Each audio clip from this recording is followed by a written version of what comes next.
সহজ, যাই এটাই বললাম। আচ্ছা, সো আমরা হচ্ছে আজকে কেমিস্ট্রি চ্যাপ্টার 7 শুরু করব।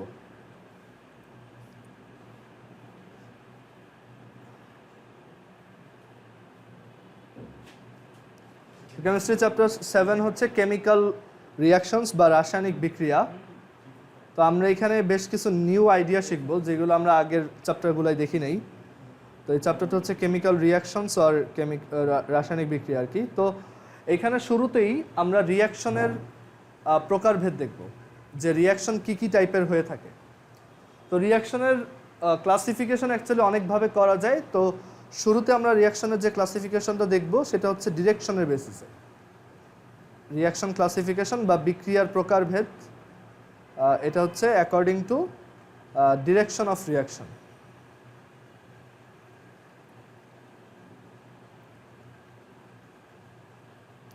আচ্ছা, সো রিয়াকশন ক্লাসিফিকেশন জাস্ট এখানে লিখি। তো আমরা শুরুতে যে দুইটা রিয়াকশন টাইপ দেখব, তোমার রিয়াকশনের ডিরেকশনের উপর বেস করে রিয়াকশনকে দুইটা টাইপে ডিভাইড করা যায়। একটা হচ্ছে একমুখী বিক্রিয়া বা ইরিভার্সিবল রিয়াকশন, এক নাম্বারটা হচ্ছে ইরিভার্সিবল রিয়াকশন আর একমুখী বিক্রিয়া।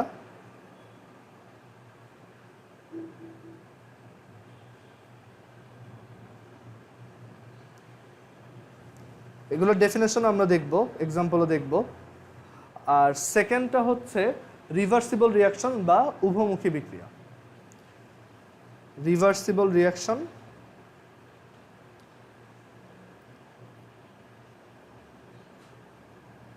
বা হচ্ছে উভমুখী বিক্রিয়া।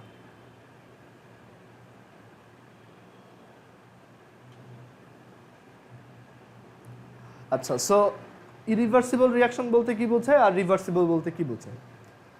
তো ইরিভার্সিবল, এটার বাংলা নামটা দেখলে আসলে ভালো মতো বোঝা যায় একমুখী বিক্রিয়া, মানে এটা জাস্ট একটা ডিরেকশনেই হয়, ঠিক আছে? মানে এই রিয়াকশনটা অলওয়েজ এক ডিরেকশনে হবে। আর রিভার্সিবল রিয়াকশন বা উভমুখী বিক্রিয়া যেটা, মানে উভমুখী, এটার লিটারাল ইংলিশটা কি? By directional. দ্যাট ইজ, এটা হচ্ছে দুই দিকে হয়, ঠিক আছে? তো ইরিভার্সিবল রিয়াকশন হচ্ছে একদিকে হয় আর রিভার্সিবলটা হচ্ছে বোথ সাইডে হয়। তো আমরা যদি একটু এক্সাম্পল দিই, যেমন একটা ইরিভার্সিবল রিয়াকশনের এক্সাম্পল বলি, খুবই সহজ একটা এক্সাম্পল। হাইড্রোক্লোরিক অ্যাসিডের সাথে আমি যদি সোডিয়াম হাইড্রোক্সাইড অ্যাড করি তাহলে কি পাওয়া যাবে বলো তো? সোডিয়াম ক্লোরাইড সল্ট আর ওয়াটার। সোডিয়াম ক্লোরাইড লবণ পাবো আর পানি পাবো। সো এই রিয়াকশনটা কি? একটা ইরিভার্সিবল রিয়াকশন। মানে ইরিভার্সিবল বলতে বোঝায় যে এই যে আমি হাইড্রোক্লোরিক অ্যাসিড আর সোডিয়াম হাইড্রোক্সাইড অ্যাড করছি, এই দুইটা অ্যাড করলে আমিও সবসময় সোডিয়াম ক্লোরাইড আর ওয়াটার পাবো। বাট উল্টাটা কখনো হবে না। পানির সাথে লবণ মিশাইলে, মানে পানির ভিতর যদি আমি লবণ ডিজলভ করি তখন কখনোই আমি হাইড্রোক্লোরিক অ্যাসিড আর সোডিয়াম হাইড্রোক্সাইড পাবো না। উল্টা দিকে এটা হবে না আর কি। সো এটা এক ডিরেকশনে হবে, মানে আমি এই দুইটা দিব প্রোডাক্ট হিসেবে ওইটা পাবো, বাট ওই দুইটা দিলে যেটা পাবো এরকম কখনো হবে না। সো এর জন্য আমরা এটাকে কীভাবে দেখাইছি দেখো, একটা লেফট টু রাইট অ্যারো দিয়ে দেখাই। সো লেফট টু রাইট একটা অ্যারো দিয়ে দেখাইলে আমরা কি বুঝবো? এটা একটা ইরিভার্সিবল রিয়াকশন। যত রিয়াকশন এরকম মাঝখানে একটা লেফট টু রাইট অ্যারো আছে তাদেরকে আমরা কি বলি? ইরিভার্সিবল রিয়াকশন বা একমুখী বিক্রিয়া। আর রিভার্সিবল রিয়াকশন বা উভমুখী বিক্রিয়াটা কি? যে রিয়াকশনটা বোথ ডিরেকশনে হইতে পারে। তো আমরা ওইটার একটা এক্সাম্পল দেখাই। নাইট্রোজেন গ্যাস প্লাস 3টা হাইড্রোজেন গ্যাস, তারা রিয়াক্ট করে, বাট এখানে আমি অ্যারো দিচ্ছি না, দেখো এখানে এরকম একটা সিম্বল দিচ্ছি। এদিকে একটা হাফ অ্যারো, আবার এদিকে আরেকটা হাফ অ্যারো। আমি কিন্তু এটা মানে ফুল অ্যারো আঁকি নেই, হাফ অ্যারো আঁকছি। আর এখান থেকে প্রোডাক্ট আসবে কি? 2NH3। সো এখানে এই রিয়াকশনটা হচ্ছে একটা রিভার্সিবল রিয়াকশন বা উভমুখী বিক্রিয়া। মানে আমি যদি নাইট্রোজেন গ্যাস আর 3টা হাইড্রোজেন গ্যাস মিক্স করি অ্যান্ড তাদেরকে যদি হিট দিই, অ্যান্ড আরও কিছু কন্ডিশন আছে, তখন অ্যামোনিয়া গ্যাস পাওয়া যাবে, মানে NH3 গ্যাস পাওয়া যাবে। আবার NH3 গ্যাসকে হিট দিলে অনেক সময় নাইট্রোজেন আর হাইড্রোজেন গ্যাস পাওয়া যায়। সো এই রিয়াকশনটা বোথ ডিরেকশনেই হইতে পারে। মানে আমি এই দুইটাকে জোড়া দিয়ে ওইটা বানাইতে পারবো, আবার ওইটাকে ভেঙে এই দুইটা বানাইতে পারবো। ক্লিয়ার? সো এর জন্য এই রিয়াকশনটা হচ্ছে কি? একটা reversible reaction. Most of the reversible reactions হচ্ছে মুখস্থ, মানে তোমার এটা মাথায় রাখতে হবে যে এটা রিভার্সিবল, মানে তোমার এক্সপিরিয়েন্স থেকেই আসবে যে এটা রিভার্সিবল, মানে এটা দেখে বোঝার ওয়ে নাই যে এটা রিভার্সিবলই, ঠিক আছে? এটা হচ্ছে এক্সপেরিমেন্ট থেকে যে এটা উল্টা ডিরেকশনও হয়, সো আমরা ওই সব রিয়াকশনকে কি তোমার রিভার্সিবল বলবো। আরও এক্সাম্পল দেখাই, যেমন হাইড্রোজেন গ্যাস আর ধরো আয়োডিন গ্যাস। আয়োডিন যদিও সলিড হয়, বাট আমি আয়োডিনের গ্যাস ফর্মটা ইউজ করব। অ্যান্ড এই দুইটা রিয়্যাক্ট করে হাইড্রোজেন আয়োডাইড গ্যাস ফর্ম করতে পারে। আচ্ছা, নামগুলো কেউ যদি মিস করো, এটা হচ্ছে নাইট্রোজেন, হাইড্রোজেন আয়োডিন, ওইটার নাম কি? অ্যামোনিয়া। NH3-র কিন্তু একটা নিজের নাম আছে, এটা হচ্ছে কি? অ্যামোনিয়া গ্যাস, বাংলাতেও অ্যামোনিয়া। আর এটা কি? Hydrogen iodide.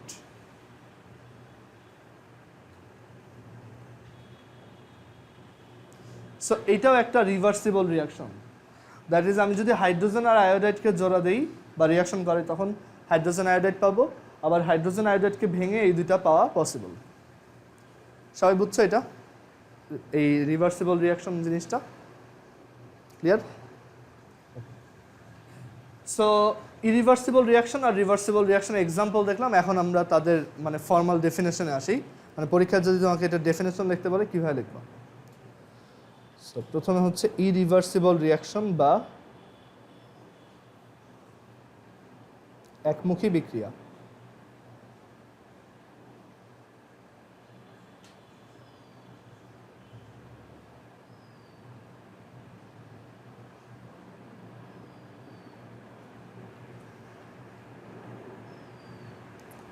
স্যার ডেফিনেশনটা দেওয়া আসলে খুবই সহজ। Reactions which occur only in one direction but not in the opposite direction are called irreversible reaction, ঠিক আছে? এইটাই, জাস্ট সিম্পলি এইটাই, মানে যেই বিক্রিয়াগুলো জাস্ট একটা দিকেই হয় বাট বিপরীত দিকে হয় না, তাদেরকে আমরা একমুখী বিক্রিয়া বা ইরিভার্সিবল রিয়াকশন বলি। সো সবাই এটা একটু লেখো, reactions which occur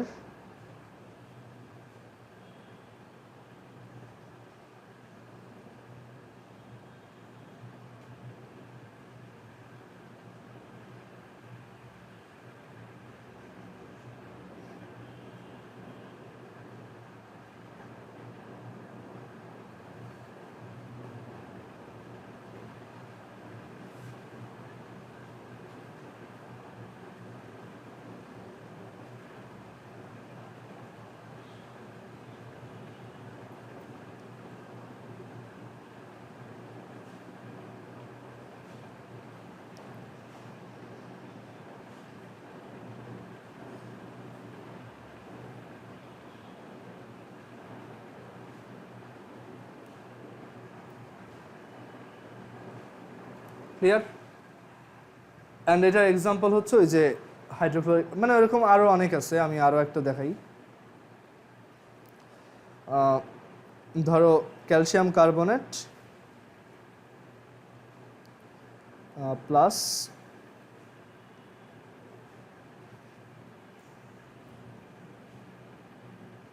two HCl, produce হয় calcium chloride plus water plus carbon dioxide. এখন এটা হচ্ছে রিভার্সিবল রিয়াকশনের ডেফিনেশন। সিমিলার ফ্যাশনে আমি কি রিভার্সিবল বা উভমুখীটাও লিখতে পারবো।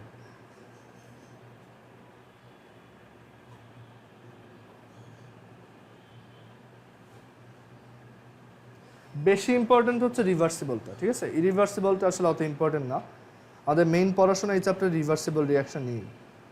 সো রিভার্সিবল রিয়াকশন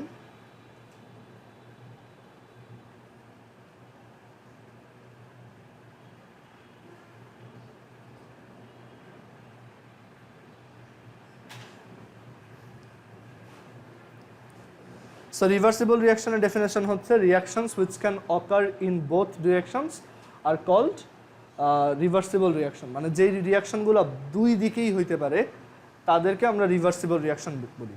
অ্যান্ড মজার ব্যাপার হচ্ছে রিভার্সিবল রিয়াকশন একই টাইমে দুই দিকেই হয়, মানে এমন না যে ওইটা পসিবল, এমন না, দুই ডিরেকশনে একই সাথে হইতে থাকে। এটা আমরা পরে আরও ডিটেলসে পড়বো, একটা প্রিন্সিপাল আছে লাশাতেলিয়াস প্রিন্সিপাল, ওইখানে এটা দেখাবো। তো রিভার্সিবল রিয়াকশনের ডেফিনেশন হচ্ছে যে রিয়াকশনস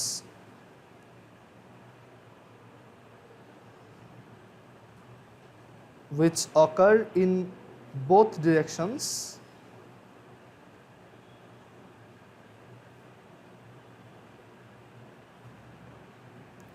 simultaneously, মানে যেই বিক্রিয়াগুলো উভয় দিকে একই সাথে হইতে থাকে, মানে একই সাথে চলতে থাকে, তাদেরকে আমরা simultaneously are called, তাদেরকে আমরা হচ্ছে রিভার্সিবল রিয়াকশন বা উভমুখী বিক্রিয়া বলি, are called reversible reactions.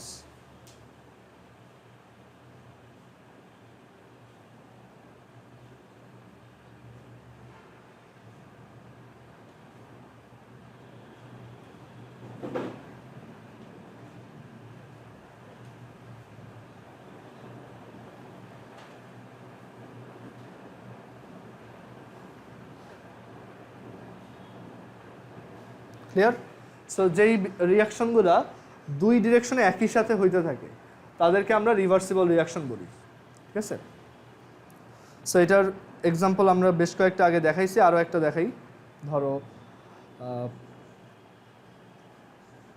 ধরো এরকম যে ক্যালসিয়াম, আচ্ছা ওয়েট, এটা না, ওই যেটা প্রথমে দেখাইলাম নাইট্রোজেন প্লাস 3 হাইড্রোজেন, এরা রিয়াকশন করে তোমার বোথ ডিরেকশনেই চলতে থাকে অ্যান্ড রিয়াকশন করে হচ্ছে তারা দুইটা অ্যামোনিয়া গ্যাস ফর্ম করে। মানে এই রিয়াকশনটা এরকম যে নাইট্রোজেন আর হাইড্রোজেন রিয়াকশন করে তোমার অ্যামোনিয়া গ্যাস বানাচ্ছে, অ্যাট দ্য সেম টাইম ও আবার ভেঙে নাইট্রোজেন আর হাইড্রোজেন গ্যাস বানাচ্ছে। এখন তোমার মনে হতে পারে তাহলে তো অ্যামোনিয়া গ্যাস ফর্মই হচ্ছে না, তাই না? মানে নাইট্রোজেন আর হাইড্রোজেন মিলে হচ্ছে এটা বানাচ্ছে, আবার এটা যদি ভাঙতে থাকে তখন দুইটা তো আসলে ফর্ম হচ্ছে না। তা আসলে এরকম না, ব্যাপারটা হচ্ছে যে ওরা একটা ইকুইলিব্রিয়াম স্টেটে থাকে। মানে এরকম একটা ব্যাপার দেখা যায় যে প্রথমে ধরো একটু অ্যামোনিয়া নাই, মানে রিয়াকশন এখনও শুরুই করো নাই, তো প্রথমে আমি ধরো নাইট্রোজেন একটা অ্যামাউন্ট নিয়ে শুরু করলাম, এরকম ধরো কিছু নাইট্রোজেন আছে আমার কাছে আর কিছু হাইড্রোজেন আছে, তো ওরা আস্তে আস্তে রিয়াক্ট করে করে কি বানাবে, অ্যামোনিয়া গ্যাস বানাবে, ঠিক আছে? তো ওরা এরকম একটু অ্যামোনিয়া গ্যাস বানাইলো, ওই অ্যামোনিয়া গ্যাসটা আবার ভেঙে খুব অল্প একটু পরিমাণ নাইট্রোজেন আর হাইড্রোজেন গ্যাস আবার ফর্ম করলো।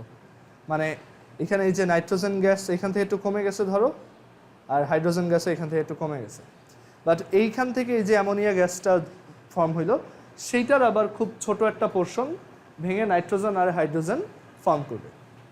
সো এখান থেকে আবার আমি কিছুটা নাইট্রোজেন আর হাইড্রোজেন গ্যাস ফেরত পাবো। আবার ওরা দুজন মিলে কি বানাইতে থাকবে ওদিকে, অ্যামোনিয়া। সো আমি এখানে আরও বেশি অ্যামোনিয়া পাবো একটু পর, আবার ওইখান থেকে আরও খুব ছোট একটা পোর্শন আবার নাইট্রোজেন আর হাইড্রোজেন গ্যাস উল্টা দিকে ফর্ম করবে। আবার ওরা কি ফর্ম করবে এরপর, অ্যামোনিয়া। মানে ওদের এখান থেকে আবার এদিক দিয়ে আস্তে আস্তে অ্যামাউন্ট কমে যাচ্ছে আর কি। অ্যান্ড এখান থেকে আমি আবার কি পাবো, আর একটু অ্যামোনিয়া গ্যাস পাবো, অ্যান্ড সেইখান থেকে আবার একটু মানে ওইটা আবার ভেঙে নাইট্রোজেন আর হাইড্রোজেন উল্টা দিকে ফর্ম করবে। সো এরকম চলতে চলতে একসময় এইটা পুরাটা মানে এইটাও শেষ হবে না, আবার এইটাও পুরাটা ফর্ম হবে না। সো একটা ইকুইলিব্রিয়াম স্টেটে থাকবে, মানে দেখা যাবে একসময় এটা ব্যালেন্স হয়ে যাবে, যে এইখান থেকে যতটুক নাইট্রোজেন আর হাইড্রোজেন মিলে তোমার অ্যামোনিয়া বানাচ্ছে ও ঠিক ততটুক নাইট্রোজেন আর হাইড্রোজেন উল্টা দিকে প্রডিউস করতেছে। সো কন্টিনিউয়াসলি কি একটা এরকম সাইকেল চলতে থাকবে আর কি, যে এই দুইটা ভেঙে তো এই দুইটা অ্যাড হয়ে অ্যামোনিয়া হইতেছে, আবার এইখান থেকে কিছু অ্যামোনিয়া ভেঙে নাইট্রোজেন আর হাইড্রোজেন হইতেছে। সো কোনোটাই বাড়বেও না কোনোটাই কমবেও না, সো ওরা একটা ফিক্সড অ্যামাউন্টে চলে আসবে।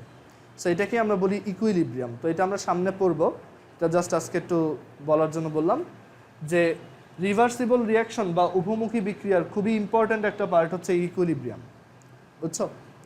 সব রিভার্সিবল রিয়াকশনই একসময় ইকুইলিব্রিয়ামে রিচ করে। সো এইটার উপর আমরা সামনে আরও ডিটেলস পড়বো। এটার না এরকম কিছু না, যে কোনো সলিড লিকুইড যে কোনো কেজেই হইতে পারে।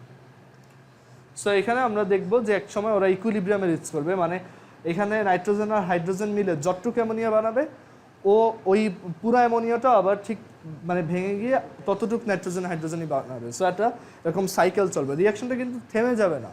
এমন না যে ও আর ফর্ম করবে না, এমন না, ও ফর্ম করতে থাকবে, ও ফর্ম করতে থাকবে। সো একটা সাইকেল ফর্ম হবে। বাট তুমি যদি বাইরে থেকে দেখো তোমার কাছে মনে হবে এইটাও কমতেছে না, এটাও বাড়তেছে না।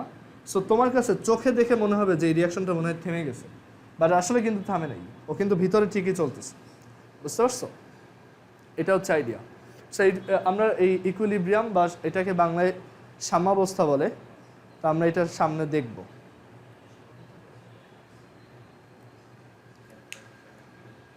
ক্লিয়ার? সো রিভার্সিবল রিয়াকশনের বাংলা হচ্ছে উভমুখী বিক্রিয়া, অ্যান্ড এটা হচ্ছে বোথ ডিরেকশনে হয়। আর এটাই হচ্ছে ইকুইলিব্রিয়াম বলতে একটা জিনিস আছে আর কি। ওকে, তারপর তোমাদের বইতে কি আছে দেখি। তোমাদের বইতেও এই যে রিভার্সিবল ইরিভার্সিবলের ব্যাপারটা আছে। আচ্ছা, এখন একটু বলি, যত রিয়াকশন আছে আমরা কেমিস্ট্রিতে যত রিয়াকশন পড়ি সবাই আসলে রিভার্সিবল রিয়াকশন। তো তোমার মনে হতে পারে তাহলে এইটা ইরিভার্সিবল কিভাবে? কথা হচ্ছে এটাও আসলে ইরিভার্সিবল না। যদি আমি মানে কিছু কন্ডিশন মেনটেন করতে পারি তাহলে ওইটাকেও রিভার্সিবল বানানো পসিবল। মানে ওইটাকেও চাইলে এইখান থেকে এইখানে আসা পসিবল। বুঝছো? মানে সব রিয়াকশনই চাইলে তোমার রিভার্সিবল বানানো যায়, আবার সব রিভার্সিবলকেই চাইলে অলমোস্ট ইরিভার্সিবল বানানো যায়। বাট ইরিভার্সিবলকে রিভার্সিবল বানানো একটু টাফ, বাট রিভার্সিবলকে ইরিভার্সিবল বানানো অনেক সহজ। সো আমরা ওইটা একটু ডিসকাস করি যে ধরো এটা একটা রিভার্সিবল রিয়াকশন, বাট তুমি এটাকে ইরিভার্সিবল বানাইতে চাও, সো তুমি কি করতে পারো? সো আমরা ওইগুলো একটু ডিসকাস করি। এটা তোমার বইতে নাই, বাট আমরা ওইটা একটু ডিসকাস করব। আচ্ছা, সবাই একটু আবার কানেক্ট হও, আমাদের মিটিংয়ের টাইম শেষ। আচ্ছা, সো আমরা এখন দেখব যে কিভাবে একটা রিভার্সিবলকে ইরিভার্সিবল বা একটা ইরিভার্সিবলকে রিভার্সিবল বানানো যায়। সো এটা আমরা একটু শিখবো আর কি। অনেক হিট না, ওরকম না, আমি বলতেছি। তো রিভার্সিবলকে কিভাবে তোমার ইরিভার্সিবল বানানো যায়, মানে উভমুখী একটাকে কিভাবে একমুখী বানানো যায়, আর সাইডে আমরা দেখব কিভাবে একটা একমুখীকে তোমার উভমুখী বানানো যাইতে পারে।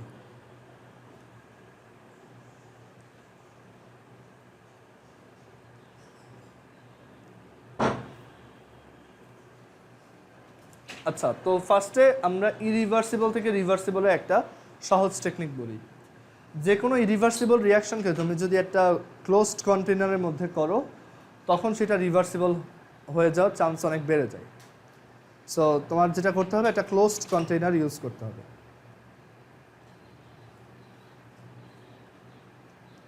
ধরো তুমি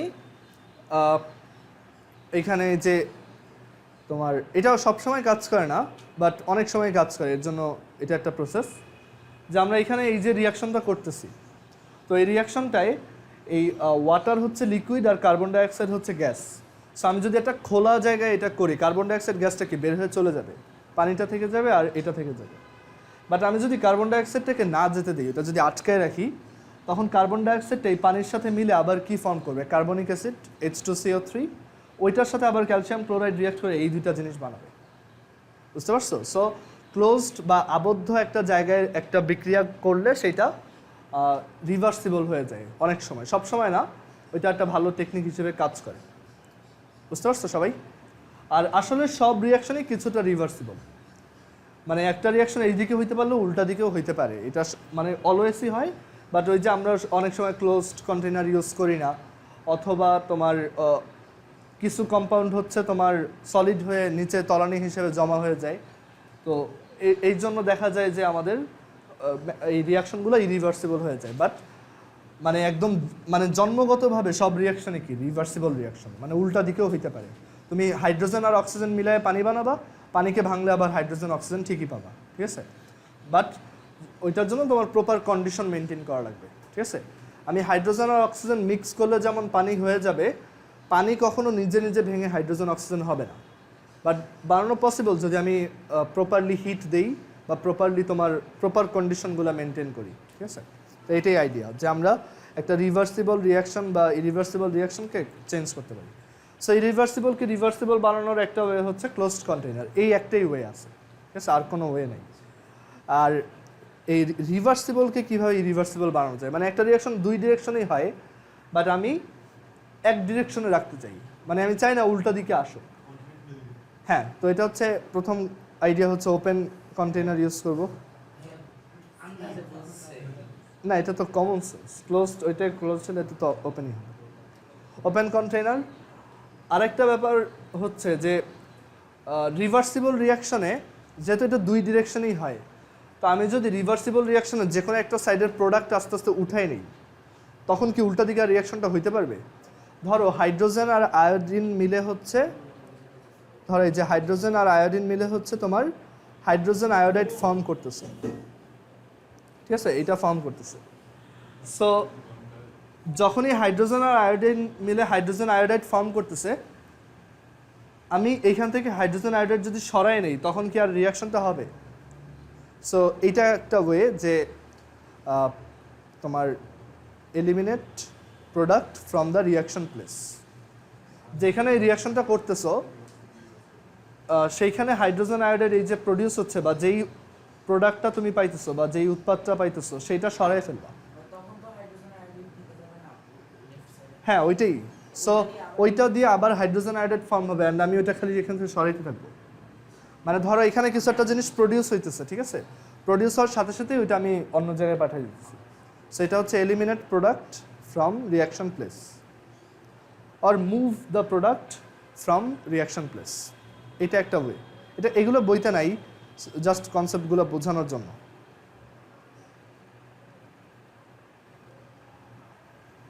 আরেকটা ওয়ে হচ্ছে যে তোমার আমরা অনেক সময় একটা রিয়াকশনে যে প্রোডাক্টটা পাওয়া যায় সেই প্রোডাক্টটাকে যদি ধরো প্রেসিপিটেশন বা অদক্ষেপ হিসেবে তোমার রিয়াকশনের নিচে জমা করতে পারি, তখন ওই রিয়াকশনটা রিভার্সিবল থাকবে না।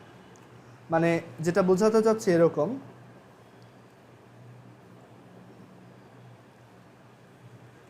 ধরো আমরা কিছু লিকুইড নিয়ে একটা রিয়াকশন করতেছি, ওকে, ধরো এই হচ্ছে একটা লিকুইড, এখানে একটা লিকুইড আসছে, আর এইটার ভিতরে ধরো আমি কিছু একটা অ্যাড করছি, ধরো এরকম অন্য একটা লিকুইড অ্যাড করছি।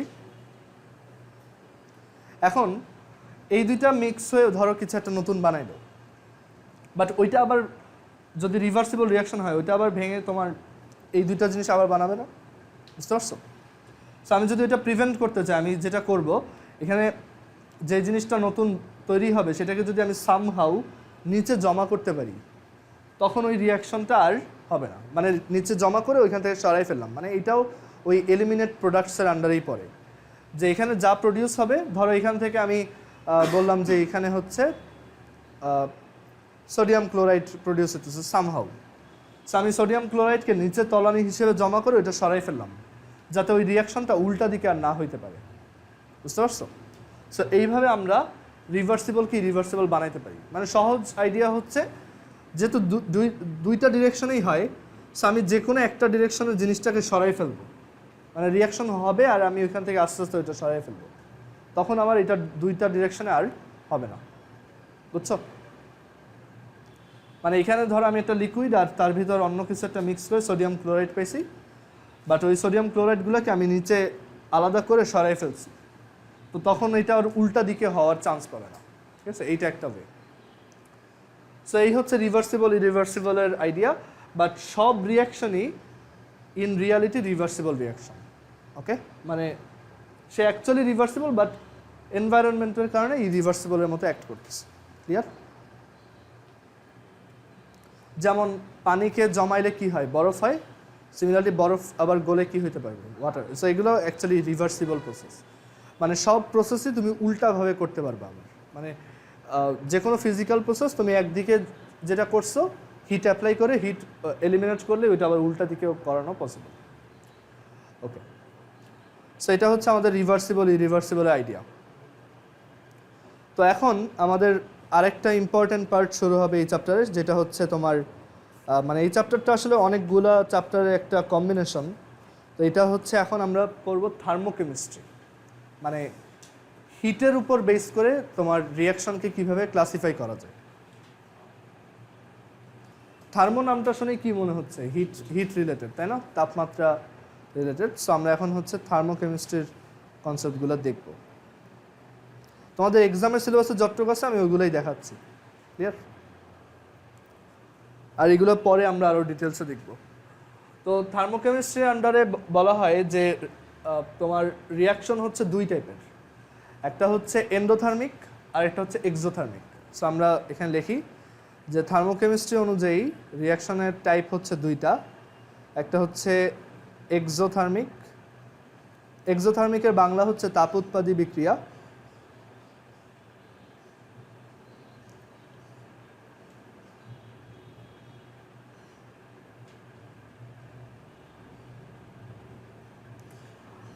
আর আরেকটা টাইপ হচ্ছে এন্ডোথার্মিক।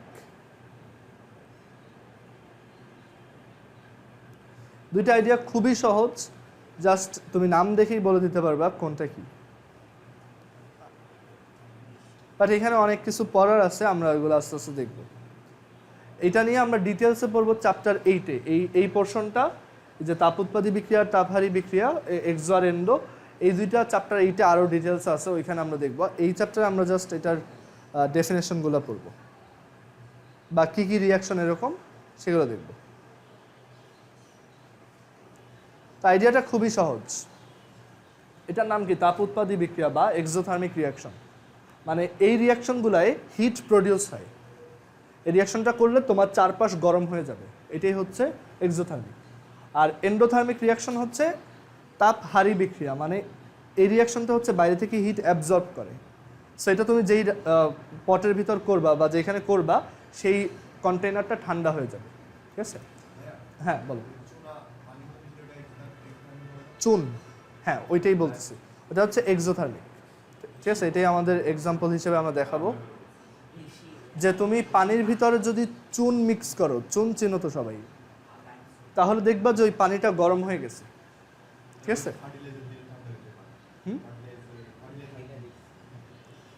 তার হ্যাঁ এটা ঠান্ডাও করা যায়। বা এক্সোথার্মিকের আইডিয়াটা হচ্ছে যেই রিয়াকশনে তোমার হিট প্রডিউস হয় সেটাই কি এক্সোথার্মিক রিয়াকশন বা তাপ উৎপাদী বিক্রিয়া। বাংলায় বোঝা যায় তাপ উৎপন্ন হচ্ছে যেখানে, ঠিক আছে? সো এইরকম একটা রিয়াকশন এক্সাম্পল হচ্ছে, ধরো আমি চুন বা লাইমের সাথে হচ্ছে ওয়াটার মিক্স করলাম, এটা হচ্ছে চুন। আমি যদি পানির ভিতর চুন মিক্স করি তখন দেখবা যে ওইটা গরম হয়ে গেছে, ঠিক আছে? তুমি ওইটা হাত দিলেই বুঝবা যে ওইখানে টেম্পারেচারটা রেইজ করছে। সো এই টাইপের রিয়াকশনকে কি বলি আমরা? এক্সোথার্মিক। এরকম আরও অনেক রিয়াকশন আছে যারা এক্সোথার্মিক। আচ্ছা, এবার হচ্ছে এন্ডোথার্মিক রিয়াকশন। তো এন্ডোথার্মিকে কি হয়, আমি যেখানে রিয়াকশনটা করতেছি ওই জায়গাটা কি ঠান্ডা হয়ে যায়। তো এন্ডোথার্মিক রিয়াকশন, এটার একটা এক্সাম্পল চিন্তা করে বলতে পারবা? না ওইটা অনেক, মানে আমরা একটা নর্মাল রিয়াকশন দেখতে চাইছি, একটা এন্ডোথার্মিক রিয়াকশন। চিন্তা করে দেখো কি হবে। না এরকম না, হ্যাঁ ওইটাও এন্ডোথার্মিক, বাট ওইখানে আসলে রিয়াকশন হয় না, তো এটা মিক্সচার। আচ্ছা আমি একটা এক্সাম্পল বলি, দেখো তুমি যদি ভিনেগারের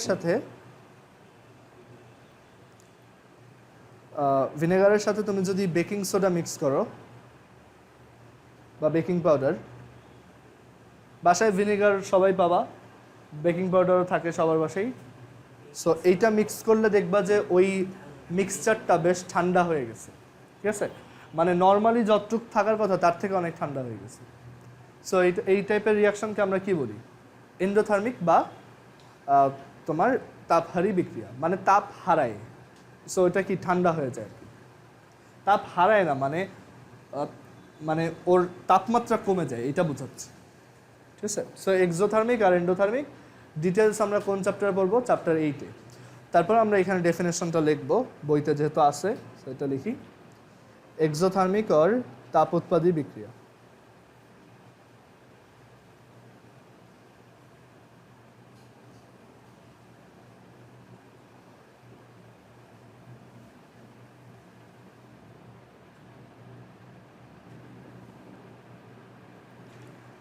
আচ্ছা আরেকটা অ্যানাউন্সমেন্ট, এখন কি মাস? অক্টোবর শেষ, তাই না? প্রায়। অ্যানাউন্সমেন্ট হচ্ছে আমরা ডিসেম্বরের লাস্ট থেকে হোয়াইট বোর্ডে ক্লাস নেব, ঠিক আছে? বড় হোয়াইট বোর্ড এইখান থেকে ওই পর্যন্ত, ওই ফ্রিজের ওই অনলাইন হবে, বাট এরকম হবে না, রেকর্ডিং থাকবে আর হইতেছে, বাট এই টিভিতে আর ল্যাপটপে আর লিখবে না, বুঝছো?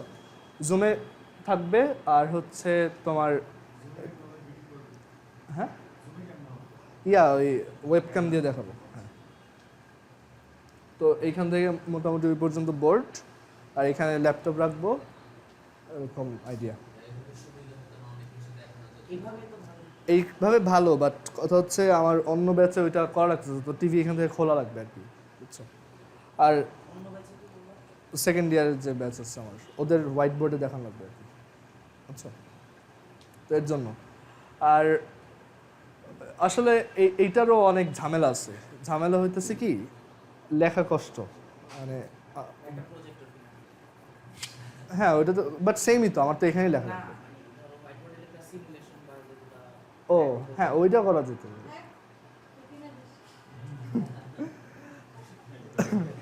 হ্যাঁ, আহানাফ স্পন্সর করো, তাহলেই তো হয়।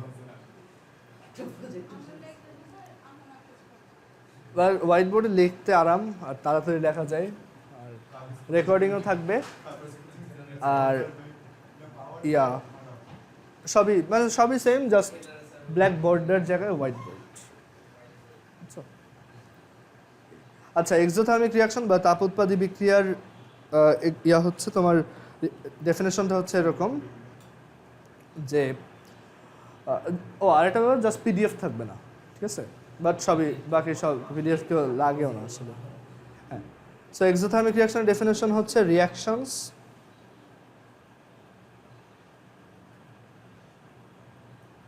which produce heat energy, মানে যেসব বিক্রিয়া তাপ শক্তি উৎপন্ন করে তাদেরকে আমরা কি বলি? Exothermic. Reactions which produce heat energy or release heat energy to the environment, বা পরিবেশে তাপ শক্তি ছেড়ে দেয় তাদেরকে আমরা কি বলি? Exothermic. Release hit energy to the environment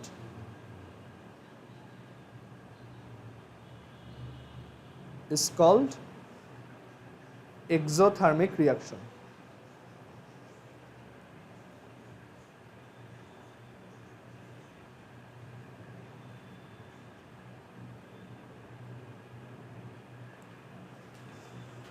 clear? Chapter তোমাদের বইতে এটা কি কি দিচ্ছে আমি একটু দেখে নিই, কারণ এটা চ্যাপ্টার এইটা আবার আসছে, তো এখানে জাস্ট একটা এক্সাম্পলই দিচ্ছে আর কিছু দেয় নেই। আচ্ছা, সো আমরা এটার একটা এক্সাম্পল দেখাই এক্সোথার্মিকের। সো ওই যে নাইট্রোজেন আর হাইড্রোজেন মিক্স করে যে অ্যামোনিয়া গ্যাস বানানোর প্রসেস, এইটা কি একটা এক্সোথার্মিক রিয়াকশন।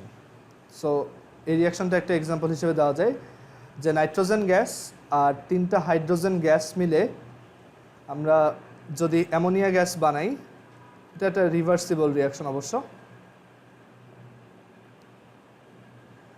এই রিয়াকশনটা এক্সোথার্মিক রিয়াকশন। এখন একটা রিয়াকশন দেখে বোঝার ওয়ে আছে যে এটা এক্সোথার্মিক নাকি এন্ডোথার্মিক।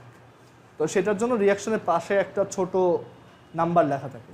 তো সেটা এরকম যে দেখবা যে একটা রিয়াকশনের পাশে এরকম একটা সেমিকোলন দিয়ে একটা ডেল, এটা এই সাইনটাকে কি বলে? ডেল।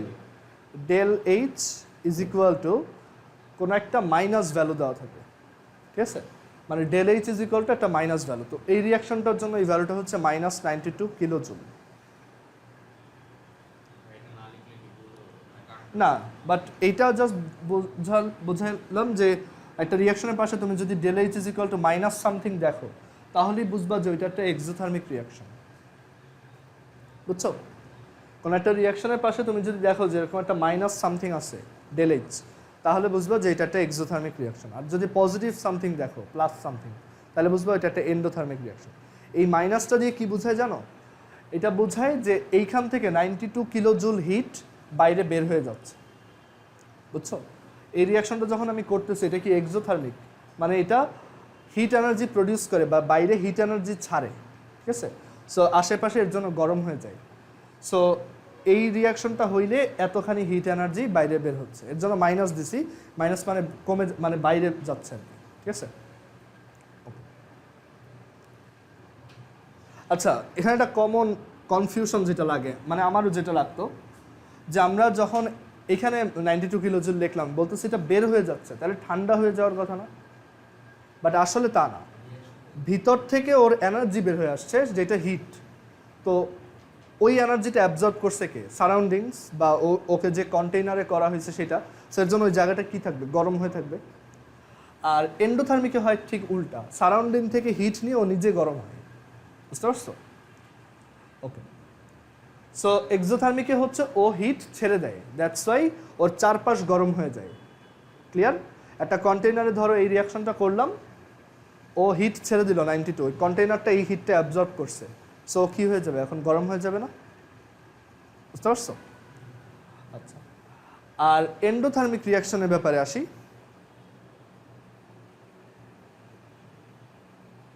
বা তাপ হারি বিক্রিয়া।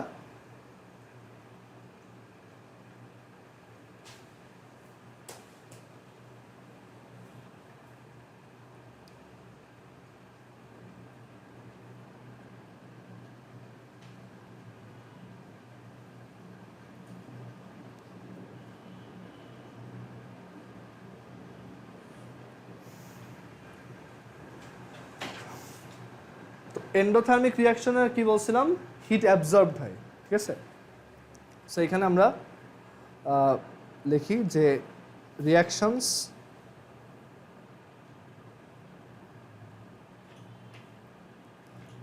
which absorb heat energy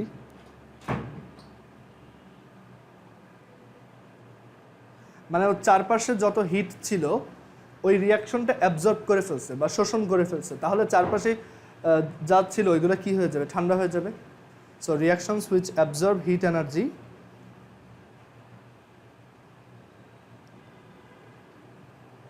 and are called endothermic reactions.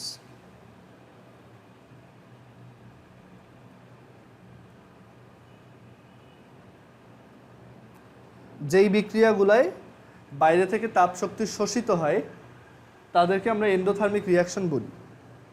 And এই রিয়াকশনগুলায় কী হয়? যেখানে আমরা রিয়াকশনটা করতেছি সেটা ঠান্ডা হয়ে যায়। মানে চিন্তা করো, এখানে আমি একটা কন্টেনারের মধ্যে একটা রিয়াকশন করতেছি,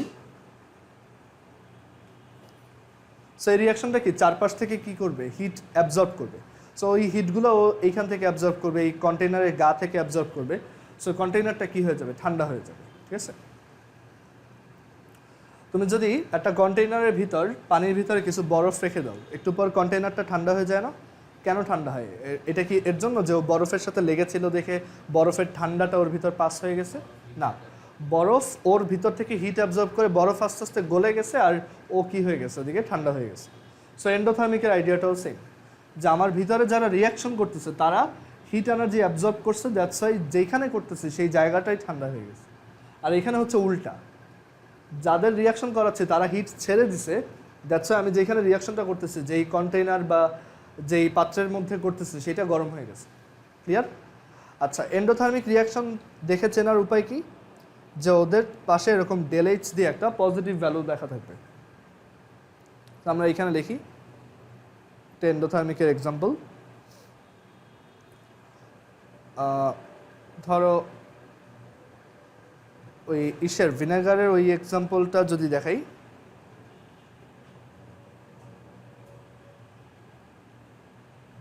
এটা হচ্ছে ভিনেগার CH3COOH। তোমরা এটা চ্যাপ্টার 11-এ শিখবা যে ভিনেগারের হচ্ছে এটা ফর্মুলা। আর এটার সাথে আমি যদি বেকিং সোডা ইউজ করি, বেকিং সোডা হচ্ছে সোডিয়াম কার্বনেট, তখন এখানে হিট এনার্জি তোমার রিলিজ হয়, সরি অ্যাবজর্ব হয়। সো এখানে পাওয়া যাবে দুইটা CH3COONA plus water plus carbon dioxide.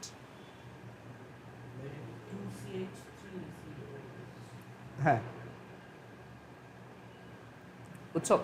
তো এই রিয়াকশনটার পাশে দেখবা এরকম ডেলএইচ দিয়ে একটা নেগেটিভ পজিটিভ ভ্যালু লেখা আছে। কত লেখা থাকে এটা আমার ঠিক মনে নাই, বাট এরকম প্লাস দিয়ে একটা ভ্যালু লেখা থাকবে। তো এই ভ্যালুটা হচ্ছে ও যতটুকু হিট অ্যাবজর্ব করবে সেইটার অ্যামাউন্ট। আমাদের ডেলএইচের ভ্যালু কিন্তু মুখস্থ রাখা লাগবে না, ওকে? এটা জাস্ট একটা ইন্ডিকেটর যে তোমার এই রিয়াকশনগুলো এন্ডোথার্মিক নাকি এক্সোথার্মিক। আচ্ছা, এরপর আরও দেখাই। আচ্ছা, এখানে তোমাদের কয়েকটা এক্সাম্পল একটু করতে দেই, তোমরা আইডেন্টিফাই করবা যে এটা এক্সো নাকি এন্ডো। বইয়ের থেকেই দেই। ধরো ফার্স্টে এইটা nitrogen gas plus oxygen gas, এখান থেকে রিভার্সিবল রিয়াকশনের মাধ্যমে প্রডিউস হচ্ছে দুইটা নাইট্রিক অক্সাইড গ্যাস। এটা হচ্ছে নাইট্রিক অক্সাইড, নামটা লিখে রাখি, নাইট্রিক অক্সাইড। আর পাশে লেখা ΔH ইজ ইকুয়াল টু হচ্ছে প্লাস 180 কিলোজুল। সেটা পাশে লেখো এটা কি এন্ডো নাকি এক্সো। দেন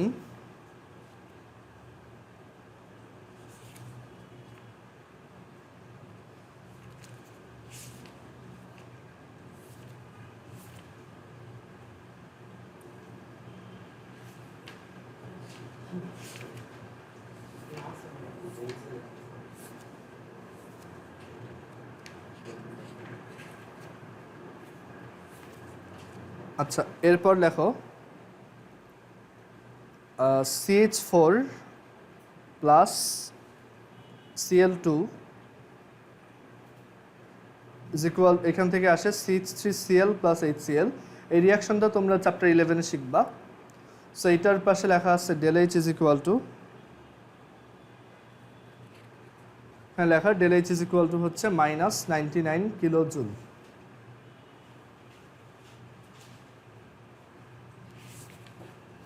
তারপর ক্যালসিয়াম কার্বনেট, এটা ভেঙে ক্যালসিয়াম অক্সাইড, এগুলো জাস্ট এক্সাম্পল আর কি, তুমি কয়েকটা এক্সাম্পল শিখলা যে এক্সো এন্ডো কোনগুলা।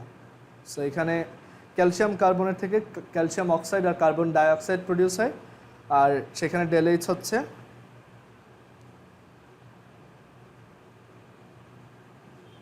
এত।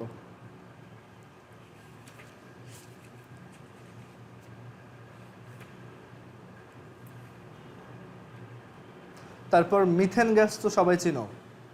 সো মিথেন গ্যাস, এটা যদি তোমার আগুনে পোড়ানো হয়, আচ্ছা তাহলে এটা কীরকম রিয়াকশন হইতে পারে একটু গেস করে বলো তো। কোনো একটা জিনিস আগুনে পুরাইতেছো, তো এটা কি এক্সোথার্মিক নাকি এন্ডোথার্মিক? মিথেন গ্যাসকে এরকম আমরা অক্সিজেনে পুরাচ্ছি, সেখান থেকে তোমার কার্বন ডাইঅক্সাইড গ্যাস আর দুইটা ওয়াটার ফর্ম হচ্ছে। আমরা এগুলো সব শিখবো, মানে এই রিয়াকশনগুলো পরেও আছে। তো এখন এটা বলো যে এটা কি এক্সো, মানে তোমার কমন সেন্স কি বলো, ধরো ΔH দেওয়া নাই, এক্সোথার্মিক, তাই না? একটা জিনিসকে আগুন লাগালে ওই জায়গাটা কি অনেক বেশি গরম হয় না? সেই হিটটা আসছে কোত্থেকে? এই হিটটা আসছে ওই অবজেক্টের ভিতর থেকে, যত মানে ওই রিয়াকশনের জায়গা থেকে। মানে কোনো একটা জিনিসের সাথে আগুন লাগানো মানে কি অক্সিজেনের সাথে রিয়াকশন করানো। সো মিথেন আর অক্সিজেনের মধ্যে রিয়াকশনটাই কি বেসিক্যালি মিথেনের আগুন ধরা। সো মিথেনে আগুন ধরলে এখানে যত হিট রিলিজ হবে সেগুলোই কি আমরা হিট এনার্জি হিসেবে বাইরে পাবো। তো এর জন্য ΔH এর ভ্যালু হচ্ছে এটা মাইনাস 890 কিলোজুল। সো এখানে আইডিয়াটা হচ্ছে যে এটা এন্ডোথার্মিক, বিকজ এটা প্লাস, এমসিকিউতে আসে। সো এটা এন্ডোথার্মিক, এটা এক্সোথার্মিক, এটা এক্সোথার্মিক, এটা এক্সো।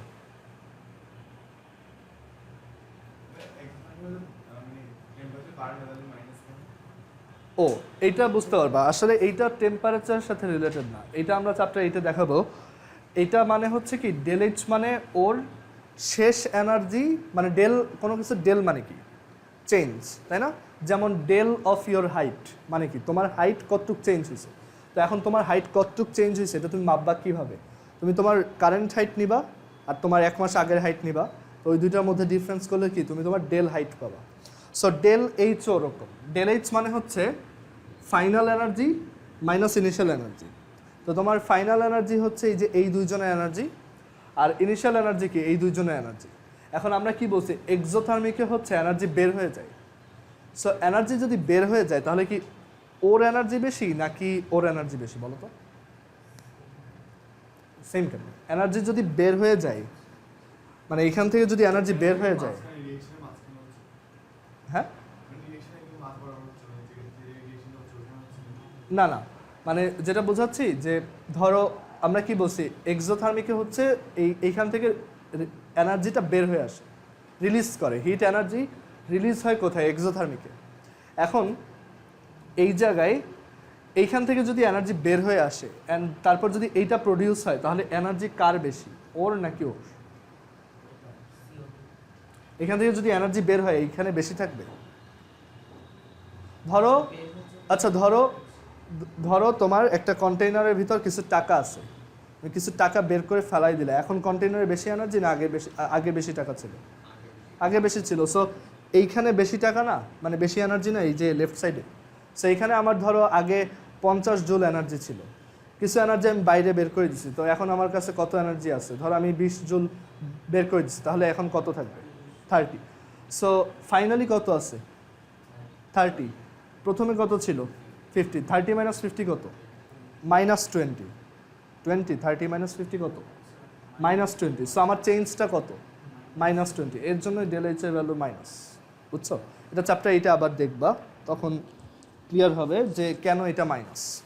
মানে বেসিক্যালি ওই শেষ এনার্জি মাইনাস ইনিশিয়াল এনার্জি, মানে ফাইনালটা মাইনাস ইনিশিয়ালটা ফাইনালি কম আছে বিকজ অত এনার্জি ছেড়ে দিছে বাইরে। ওইটা ছেড়ে না দিলে তো এই কন্টেইনারটা গরম হইতো না, তাই না? সো এর জন্য এটা মাইনাস দিয়ে দেখায়।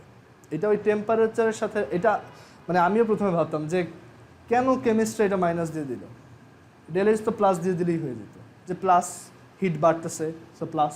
বাট আসলে ডেল এইচ মানে হচ্ছে এনার্জি চেঞ্জ, ঠিক আছে? সো এটা মানে অলওয়েজ ফাইনাল মাইনাস ইনিশিয়াল, যে কোনো ডেল মানে হইতেছে লাস্টে কত আর ফার্স্টে কত।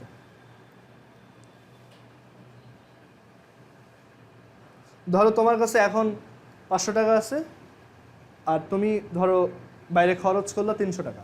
সো তোমার ডেল অফ টাকা কত? 300 মাইনাস 500 মাইনাস 200। সো তুমি যদি কাউকে বলো যে আমার চেঞ্জ ইন টাকা মানে ডেল অফ টাকা এটা হচ্ছে মাইনাস 200, সে বুঝবে যে তুমি বাইরে 200 টাকা খরচ করে আসছো, ঠিক আছে? আর যদি বলি ডেল অফ টাকা হচ্ছে প্লাস 200, মানে তুমি বাইরে থেকে 200 টাকা পাইছো, ঠিক আছে? ওকে, আচ্ছা সবাই কি এক্সোথার্মিক এন্ডোথার্মিক বুঝছো? তাপহারীয় তাপ উৎপাদী, আর রিয়াকশন দেখে বুঝবা না এখন কোনটা কীরকম? আচ্ছা আমি একটু দেখি তোমাদের এরপর কি আছে। আমাদের আজকে আর পড়াবো না, ওটা একটু বসা, আমি একটু কালকে কি পড়াবো এটা একটু দেখে নিই। আচ্ছা তোমাদের এরপর হচ্ছে এই এক্সোথার্মিক এন্ডোথার্মিকের পর রিডক্স রিয়াকশনের অক্সিডেশন নাম্বার আছে। তো এইটা খুবই ইন্টারেস্টিং একটা পার্ট, আমরা নেক্সট ক্লাসে হচ্ছে মানে কালকে হচ্ছে এটা পড়াবো, মানে জারণ সংখ্যা। তো এটা খুবই ইম্পর্টেন্ট, এইটা স্কুল লাইফে আমিও বুঝতাম না, এর জন্য অনেক সাফার করছি, পরে কলেজ উঠে আবার ঠিকমতো শিখতে হয়েছে। সো তখন মানে এটা অনেক কাজে লাগবে তোমার সামনে, অক্সিডেশন নাম্বার কেমিস্ট্রির খুবই কোর একটা কনসেপ্ট। আচ্ছা কারো কোনো কোশ্চেন আছে? আর অ্যানাউন্সমেন্টটা হচ্ছে যে আমরা ডিসেম্বর লাস্ট উইক থেকে হোয়াইট বোর্ডে শিফট করব, white board and coloured marker. আর কারো যদি সন্দেহ থাকে যে রেকর্ডিং কোয়ালিটি কীরকম হবে আমি একটু দেখাই, দাঁড়াও একটু ওয়েট করো, দাঁড়াও।